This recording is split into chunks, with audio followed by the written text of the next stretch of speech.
sorts of things, although I must admit that normally when I get up in front of a crowd of people, I'm either talking about infectious diseases or healthcare policy or politics or world health challenges and issues. So this is slightly different, but I am delighted to be here. As Elizabeth said, I'm a preacher's kid. So every Sunday was up early, home late. I can remember getting home from Sunday school and church on Sunday mornings, and I couldn't wait to read the funnies. I mean, that was something I had to do, was to read the funnies in the newspaper, and then back to church on Sunday night. And in the days when prayer meetings were held on Wednesday night, I'd be at church on Wednesday night as well. So my life was quite centered around going to church and being the preacher's kid. A bit strict. I must tell you that, I wasn't allowed to go to the movies on Sunday. Now you kind of think that that's a little odd. I didn't go to the movies on Sunday. And it was always that we were to be well-behaved young ladies. And I have a younger sister. And that was assumed. One never deviated in any way from that behavior. You had to be a good girl. I'll tell a few stories, and I hope I don't offend anybody, but one Sunday morning we're sitting in church. My little sister turned to my mother and said, "I have to go to the bathroom." She said, "No, you don't. You sit right there." "Mother, I have to go to the bathroom." "No, you don't." Well, in about 4 or 5 minutes, the pew got warm.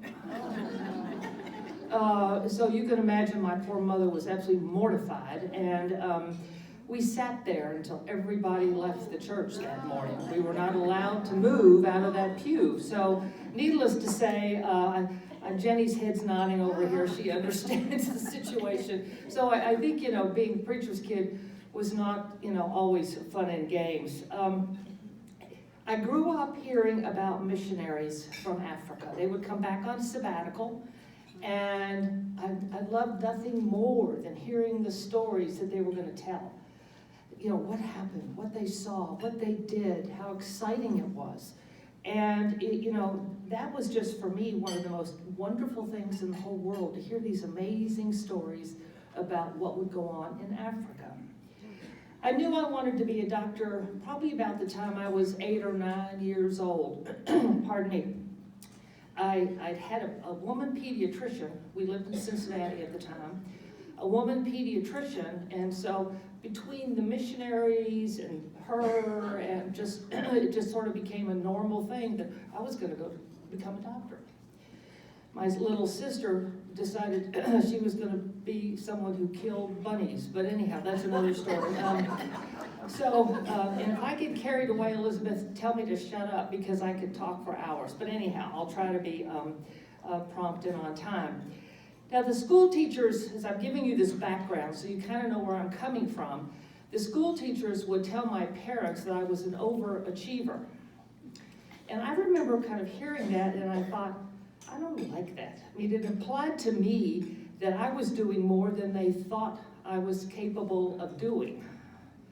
She's overachieving. Now, if you look at the definition of overachiever, that's really not what they talk about now. But for a 9 or 10-year-old kid, I thought, well, they don't expect much of me, do they? But anyhow, I survived that, and I didn't like it. I was always goal-oriented.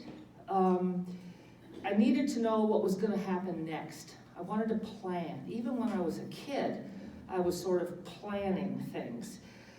My mother told me that I was afraid of my own shadow, that I was very shy, that I was not very outgoing. Now, anybody that knows me now will know that that's probably not the case. But as you're growing up, you're learning and you're trying to figure out who you are and where you are and kind of what you're doing. So that tells you a little bit about me as I began my pathway. Now, Elizabeth gave me 3 precise questions that I was to answer, but I'll try to build it in to some comments as I move along. And one of the questions she asks was about who are the big influencers? Who are the people that influenced your life the most? And to most of these, I will say I've had many, but I will say that probably my parents most likely were the biggest influence. My mother would say to me, you can do anything you want, and you can be anything you want. I thought that was kind of cool. Now, had my mother lived in this generation, she would have probably been running for politics. She'd have been the mayor of a city or a member of Congress or something like that, but at her age, in her time, that sort of thing just didn't happen. And then my father, when I told him on one of these missionary return trips, and we'd had dinner one night, I said, I want to be a medical missionary. I want to go to Africa. He said, why do you want to go to Africa? Oh, I said, this is going to be wonderful. It's exciting. I think what I can do, and the people I can help, and so forth and so on. And he looked at me and he said, young lady. Oh, by the way, whenever I crossed the line, the term was young lady. And I heard that many times throughout my life. But anyhow, he said, young lady, there are so many missions at home. Why don't you accomplish those first, then you go to Africa? I said, fine, that sounds like a good plan. But little did I know how prophetic his words were to become.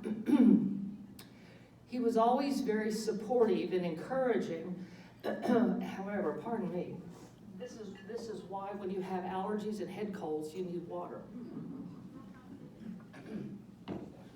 So he was always very encouraging and very helping. But one time I got a C in physics in college. I hated physics.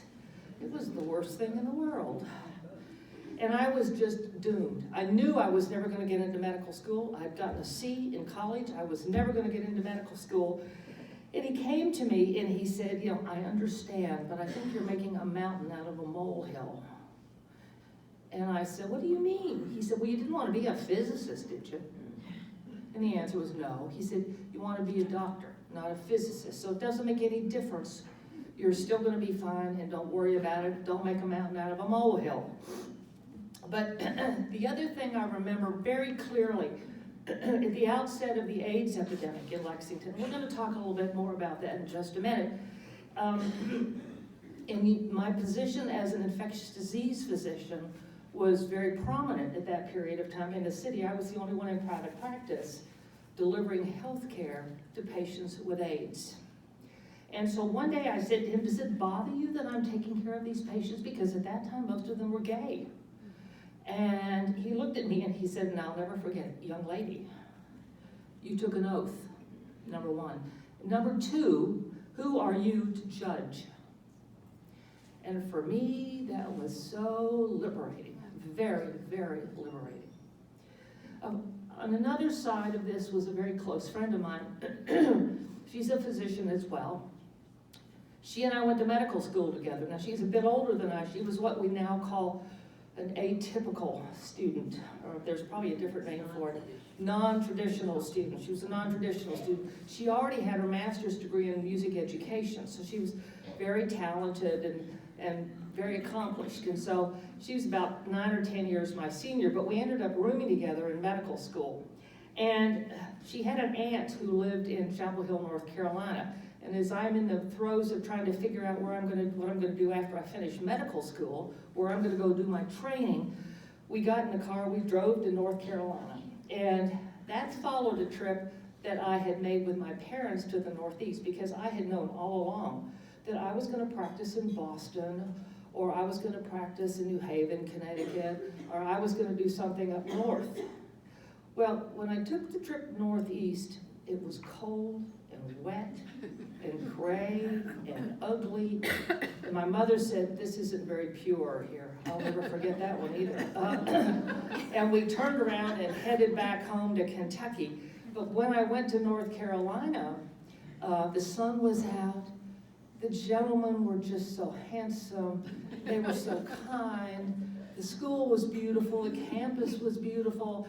The interview went swimmingly, and I ended up in Chapel Hill, North Carolina, which is where I did my medicine internship residency and my infectious disease fellowship. Had it not been for Weta, my friend, I would have probably never been to gotten to Chapel Hill, North Carolina. She was also another reason I came back to Lexington. She encouraged me to come back and go into practice here. And I thought at the time, I'm not going back to Lexington. that's the last place I want to go. I want to go back east. I thought I was going to practice again. Yale, Harvard, you name it. I struggled in Chapel Hill trying to decide whether or not I was going to come back to Lexington, because I had been offered an academic position at the University of North Carolina, which was no small deal. And I really had some tough decisions to make, and it was not easy. But Ouida was a great influence. This isn't Ouida, the chef, by the way. This is another Ouida. But she was very, very pragmatic, and she would say, Artie, you don't have to be first in the class. All you have to do is pass. You don't have to be number one. All you gotta do is pass. And all you gotta do is make some decent grades. You'll be fine, not worry about it. She tried to teach me how to cook. Great cook. I couldn't cook. I thought I could. I figured anybody that could read a cookbook could cook. That's not true. And I struggle with that to this day. And she also was very influential in teaching me not to take myself too seriously. On Friday nights, now for a preacher's kid in Lexington, when I was just growing up and young, going out on a Friday night, did anybody here remember Rogers, the restaurant Rogers? We would celebrate by surviving another week in medical school by going out to dinner on Friday night and treating ourselves. And if my mom had known that, she'd have rolled over. You know, this was not a place young ladies went. But the food was good. And we enjoyed it and had a good time. And so Ouida was very instrumental in keeping me sort of normalized and mainstreamed is the term I like to use, because otherwise I'd have probably been at home studying the whole time. Ouida and I ended up in practice together for many, many years. My father actually married Ouida and her second husband, and our mothers were dear friends. So we've known each other and still to this day are very, very dear friends. But it was her influence that got me back to Lexington. And had it not been for her, I'm not sure I would have come back here, because she kept telling me how important it was for me to be back in Lexington in the practice doing what she thought I should and could do, which is quite right, and she did it. So let me talk a little bit about what happened after coming back into practice. Now you gotta remember, it was in the late 70s and early 80s, and the first 5 years or so of my practice was pretty acceptable, pretty normal, pretty predictable of what I wanted to have happen. I was seeing the things I had been trained to see and knew pretty much, how to make things happen and what was going on. But then about in the late 70s, I began to see some illnesses and get calls from other physicians about some very unusual clinical problems. And my ears perked up, but even then, there was still not much known and nobody knew what was going on at that particular point in time. But as I said, I was the first physician in Lexington in infectious disease practicing in the private sector, not at the university.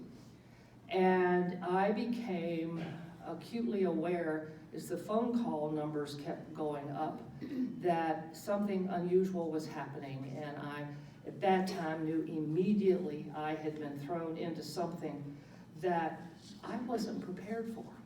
Nobody was prepared for. It didn't even have a good name. We didn't know what the cause of it was. We had no medicines. People were dying. There was horrible pain and misery. And I will never forget, I admitted the first patient to St. Joseph's Hospital that had AIDS. You'd have thought the hospital had become a leper colony. I mean, it was devastating. There was press outside the hospital doors.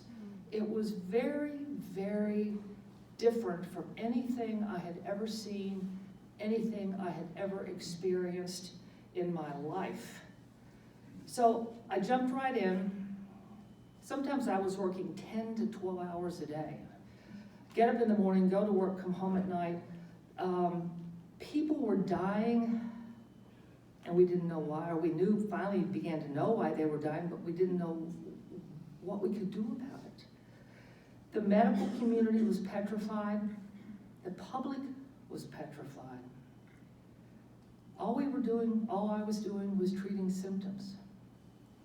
You know, I can remember on many an occasion walking into the hospital, morning, night, you name it, wondering, what am I going to do? Just, dear Lord, let me make good decisions. I don't know what I'm doing.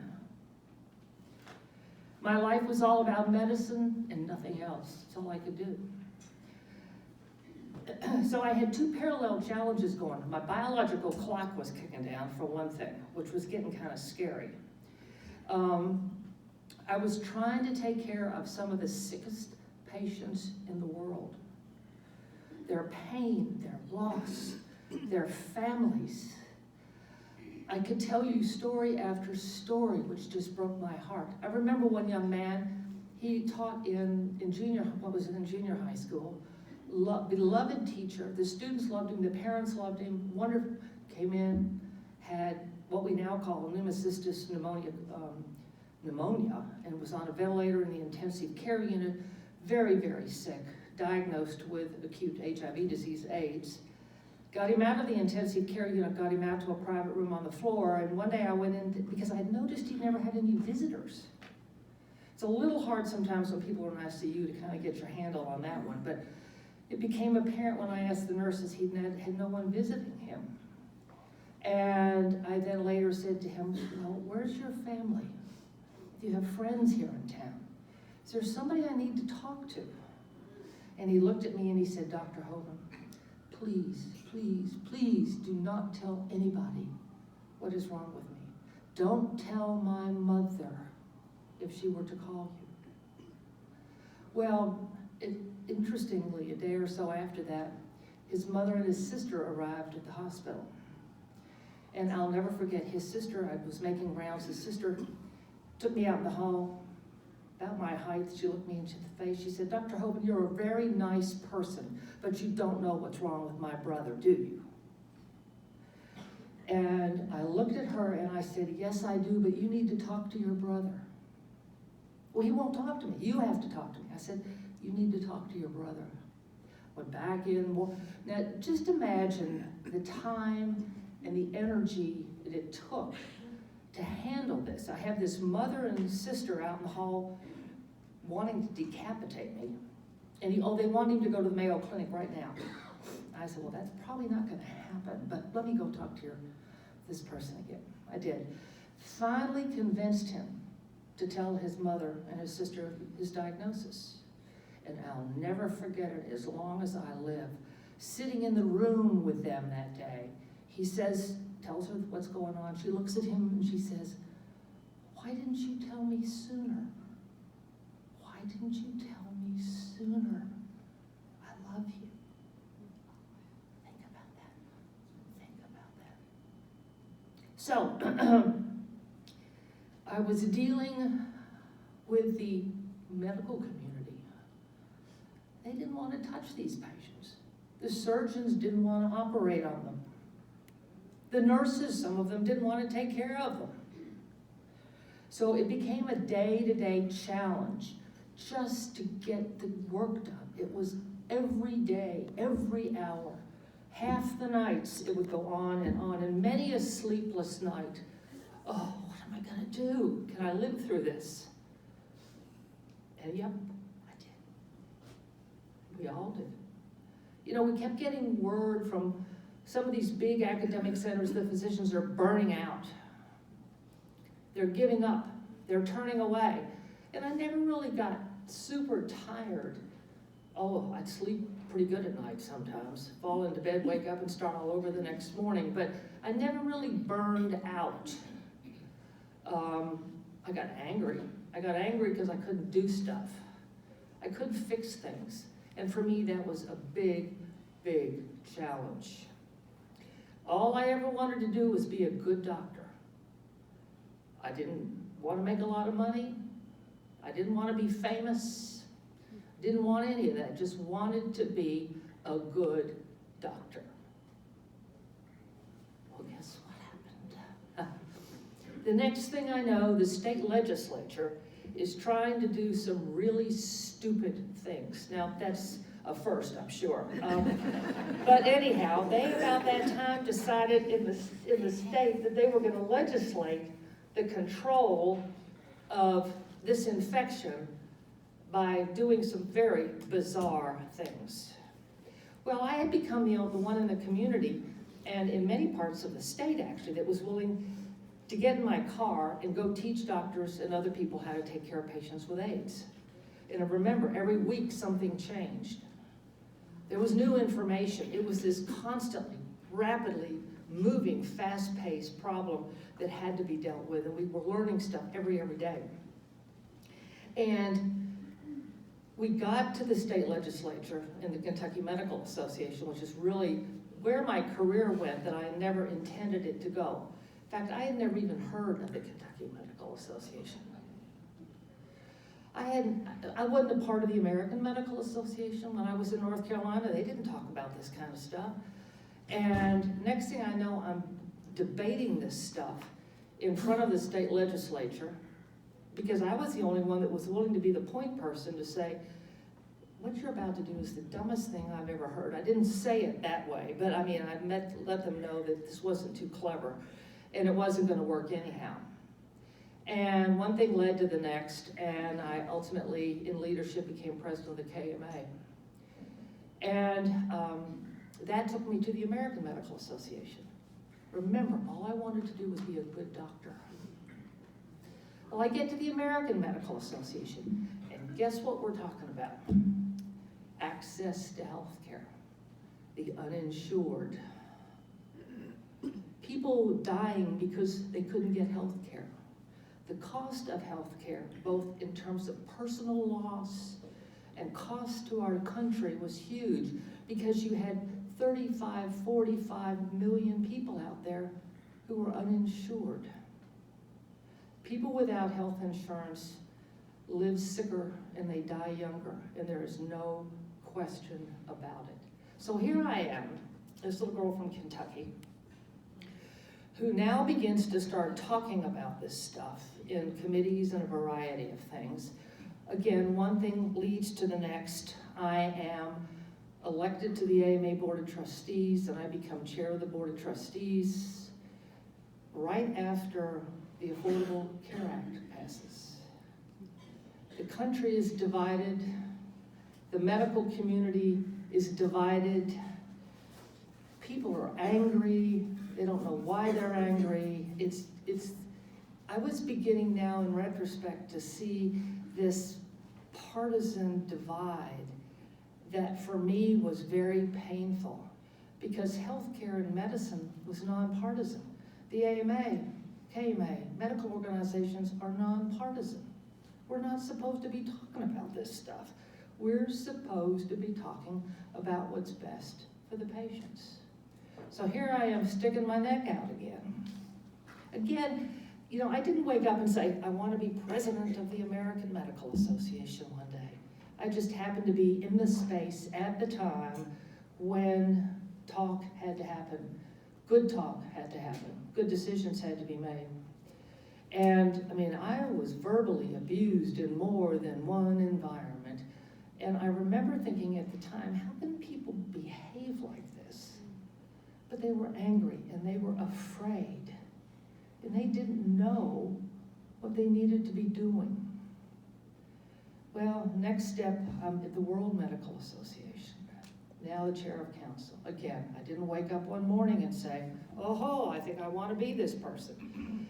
I get to the WMA, and I learn things like doctors and nurses and healthcare workers are getting killed in places like Turkey because they're doing what they're supposed to do. Even to this day, being taken out of, they can't practice. By the way, there is a huge number of physicians in Turkey right now who are not allowed to practice medicine because they were opposed to the current political regime in power. They have been incarcerated, they have been killed, they have been put on trial. It is one of the most devastating stories, and this isn't unique to Turkey. It's happening all over the world. And it's so horrible. But we could talk about that forever. So this was a pathway that I had never intended to be, never. So, all I wanted to do was be a good doctor. Remember that. That's all I ever wanted to be. So, back to the other part of my life, which was up in the morning, back in bed at night, the cycle, by this time my biological clock is toast. Toast. So, through some very good friends at the local medical society, I met a young man. We were both young, not that young, but young at the time. And, you know, you always growing up have this vision of what your husband to be is going to be like if you're going to get married. And I had this sort of vision, but it never quite, you know, melded. There was something missing. I mean, ladies, I have kissed a bunch of toads in my life, and, you know, something was missing, which was probably the good thing. Anyhow, so Ron, you've met Ron. Ron has told the story many times that he had called the house and left a voicemail, and that's before really good cell phones and voicemail on cell phones and that sort of stuff, on my house phone. And I'd come home and I'd get home late at night. And we'd met at a mutual friend's party one afternoon in the summertime. The sad thing is, I don't remember him. Don't tell him that. He says, oh yes, you did. No, I didn't. But anyhow, and so he kept leaving these messages on my answering machine. So one night I get home a little earlier than usual and the phone is ringing, and I dash to the telephone and it's Ron. And he later told me, had I not answered the phone that night, it was all over. He wasn't going to put himself through this anymore. And so one thing led to the next, and we were engaged, and he left the country the next day to go to Canada.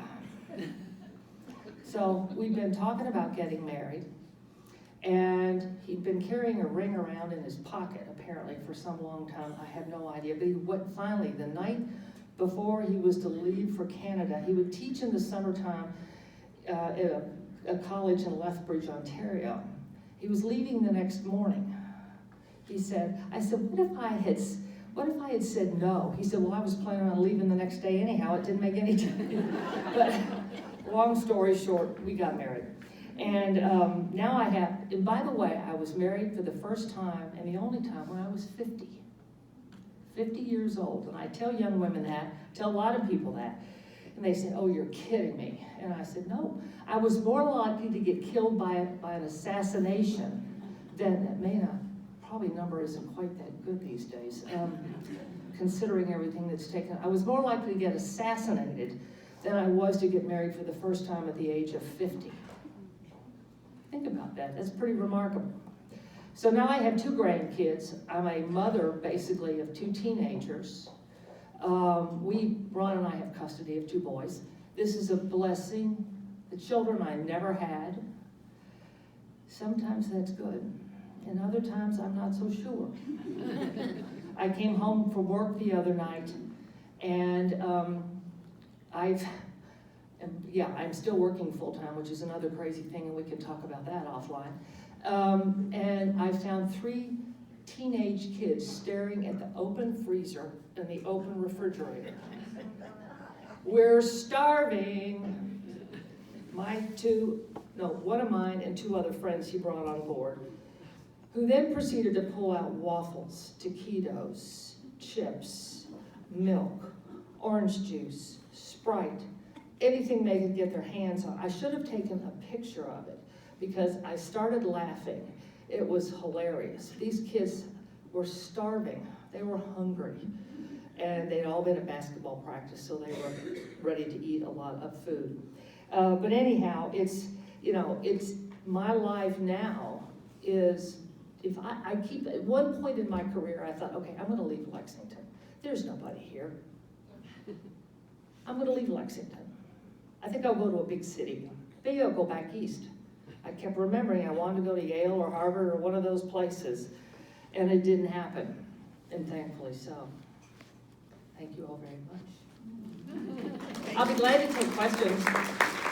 Elizabeth, we have time for questions? Yes. I'm ahead of schedule, I hope. I don't know, but she said 20 minutes. Did I keep it to 20? All right. So I can tell you, oh yeah, there we go. I'm going to start with you, and then the lady in the back. Yeah. Did you ever get to go to Africa? Yes, I did actually. I've been to Africa twice. Well, the question is, did I ever get to Africa? And the answer is yes. I went as part of the World Medical Association. And if you ever can do it, it is just an amazing place. I decided we were going to go on safari. We're going that far. We're going to go on safari. And we were at this amazing place called Thorny Bush, which is right next to Kruger in South Africa.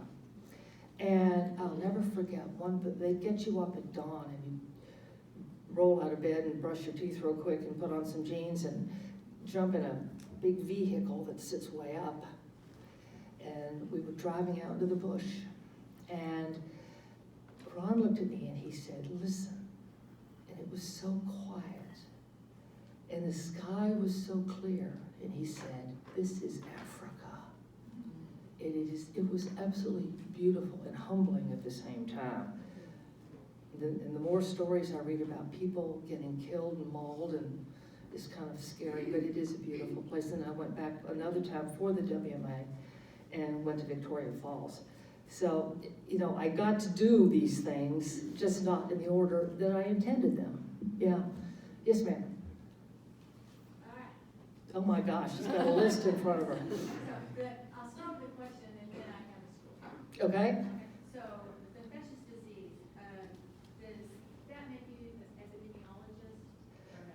Well, I do epidemiology as well. It's sort of all linked in together. Okay, because I learned to say that word.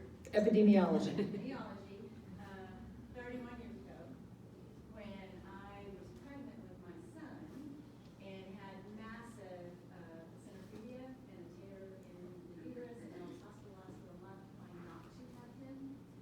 I was in all ladies. I was in labor hall 7 times, trying not to have him, and because I was bleeding out, and my pediatrician or OBGYN at the time said, well, there's a trusted epidemiologist in town, and she's kind of helping me because we don't want to give you blood transfusions. So it was a time thing. How long could I wait to have that? Before I had to have a blood transfusion, it was too dangerous because he was far along. And so that's what guided them to the point where I got to 35 weeks. And then what they said was, I think the epidemiologist says that most of our blood transfusions are okay, but not necessarily. This is 87. Oh gosh, And okay, so yeah. we're sure that, Yeah. That was right about the time they were just trying to start testing the blood for HIV. correct. So Mhm. there's a lot of awareness in the community, but they were trusting a particular epidemiologist in town, who happened to be you. And so I did not have. That's scary. So I might not have been here, not for, if it weren't for you, and not even my son. Or he would have been born with AIDS Yeah. because of that.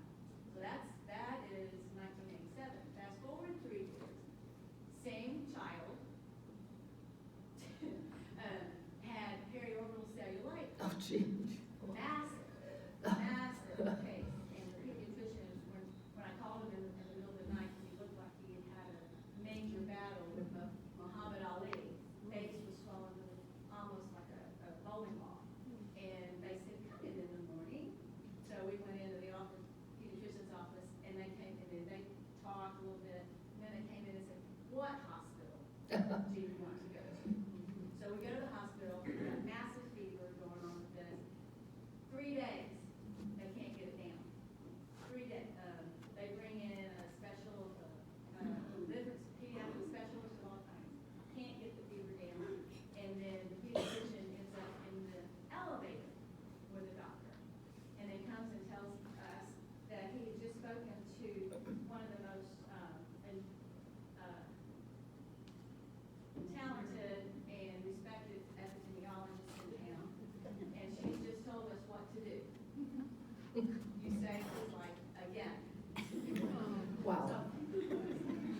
Thank you. Thank you. That's, I would agree. Well, thank you very much.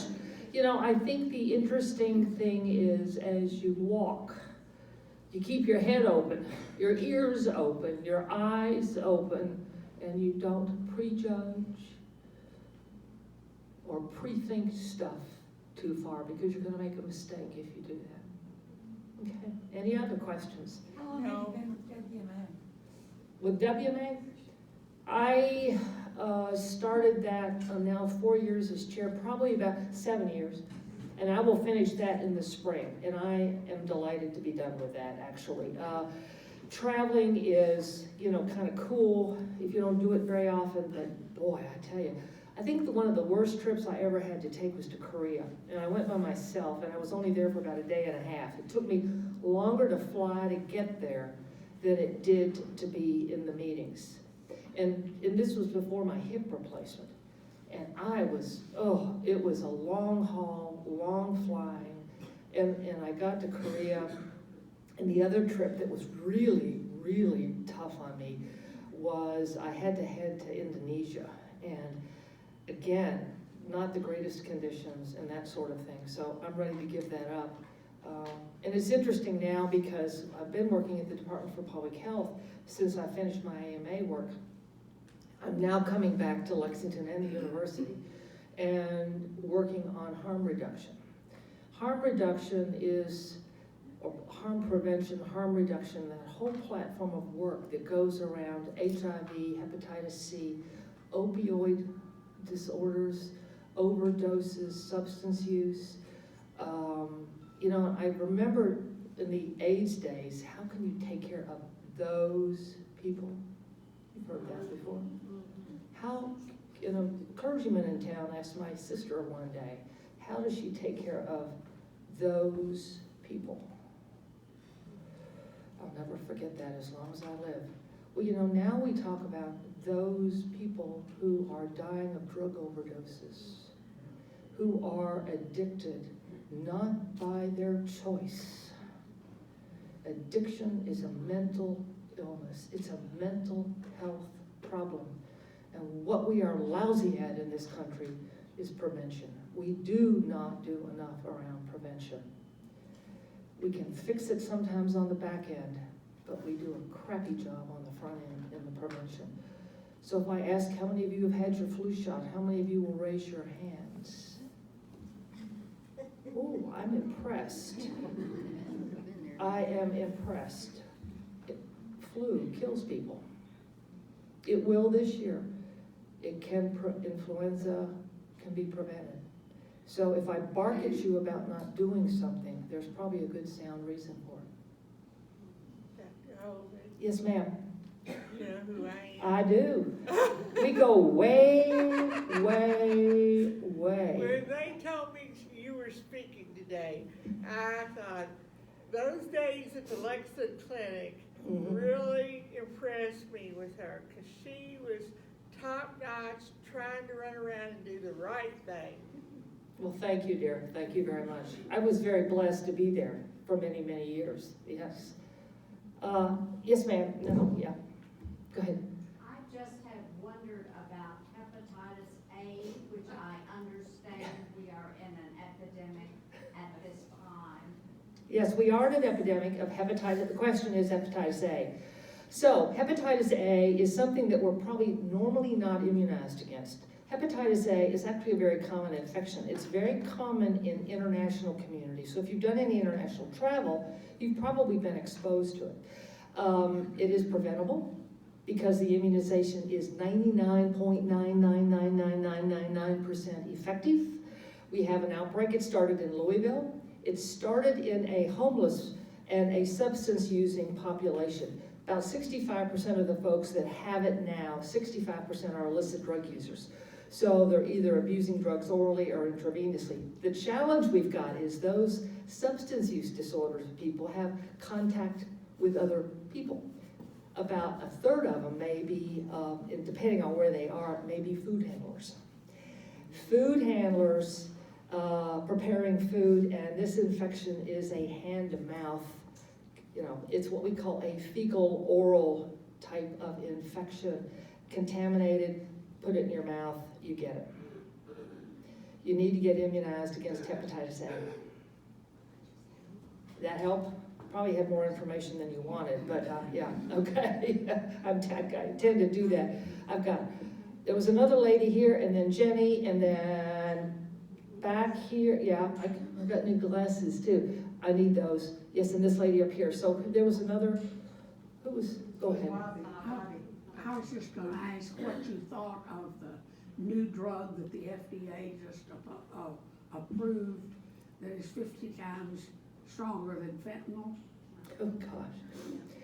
So, yeah, so there's another drug out there they just approved, the FDA, which is supposed to be used for pain only in controlled environments, i.e. the operating room, in hospitals. It can be used intravenously or sublingually. You can stick it under the tongue.